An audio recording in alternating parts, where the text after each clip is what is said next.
Once upon a time, there was a little hedgehog named Leo. Leo was very kind, but he talked way too much and always forgot to listen to others. One morning, oh surprise! His left ear was gone. In its place was a tiny, round, shiny mirror.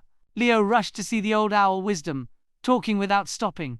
The owl told him, "To find your ear you must find what you are not hearing." Leo didn't listen and kept on chatting.